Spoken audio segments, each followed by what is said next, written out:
Hello everyone, welcome back. It's Kevin with Survivalist Boards.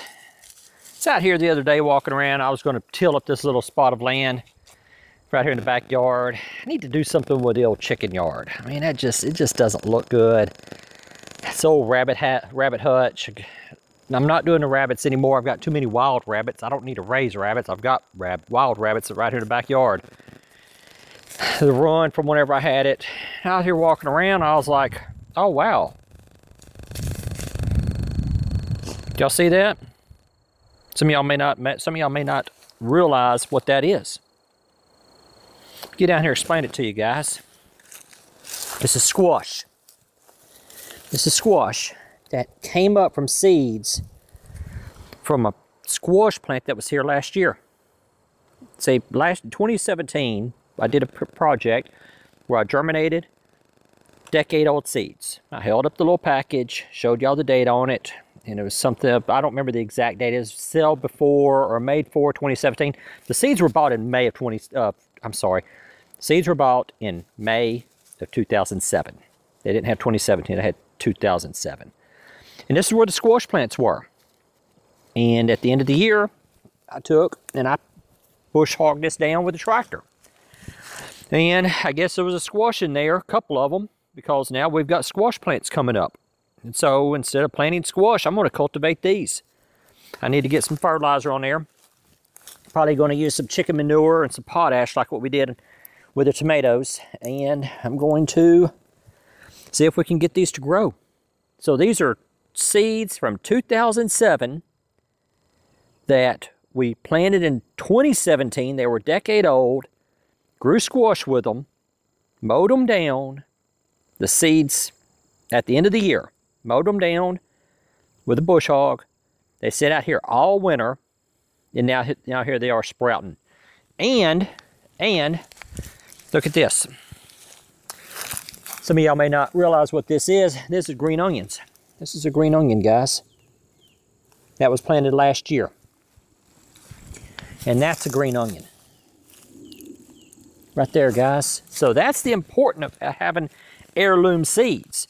If this had been a hybrid, there'd be nothing there. Or if it was coming up, it would be sterile, or it would not bear true to form. It would just not be a healthy plant if this was a hybrid. But since this was a heirloom yellow summer squash, we're going to get true to form out of its parent. And we'll be having squash from decade-old seeds again. Now this time they're 11. Let's go over here and look at the chickens, guys. Yeah, I need to do something with this. Oh. I need to take this fence up. I mean, this is the first chicken yard I made out here at the farm. It was 75 feet long, 35 foot wide, and it just wasn't big enough. So then I built the other chicken yard that's a half acre. Let's get in here and check on these chicks, guys. And they are, oh, I didn't realize their water was out. They had water this morning. Okay, guys. Look at them. They're going to be ready to go out to the main chicken house in just a couple of days. That Rhode Island Red's a little smaller than the others. No big deal. Barred Rock. Where's my Australorp rooster? That right there, that black one's an Australorp rooster. And then I've got a Buff Orpington rooster in here somewhere. It's probably this big one. All right, guys. So there's the importance of heirloom seeds. I've got 2 roosters in there to go along with a dozen hens. And then that goes along with my other 20 chickens. And then we've got seeds coming up from last year. And guys and gals, there's a lot of lessons here. I mean, there are a lot of lessons. We may even have some snow peas coming up. I'm not sure. I mean, there's a lot of lessons here. So in the event of a collapse, I mean, if we were to have an absolute collapse of society, somebody go out after the big event, plague wipes out 30% of the population, leave the city, go out to a farm, and then you may find stuff like this, of where people had squash or zucchini or some type of heirloom plant planted. That plant, those seeds matured, and then they used that the next year, they came back. So there's a chance that in the event of a full collapse of society, worst case situation, and people leave the urban areas and you go out to the rural areas, that you may you may find stuff like this. You may find stuff like squash, zucchini, melons, stuff coming up back up, onions, little green onions that I planted last year. And I mowed all this down, guys. I harvested what I wanted and then mowed it down with a bush hog. And I'm really surprised some of the potatoes, because usually right here was potatoes. And usually I'm surprised because you may miss a potato or two and they're still in the ground, and sometimes they'll come back.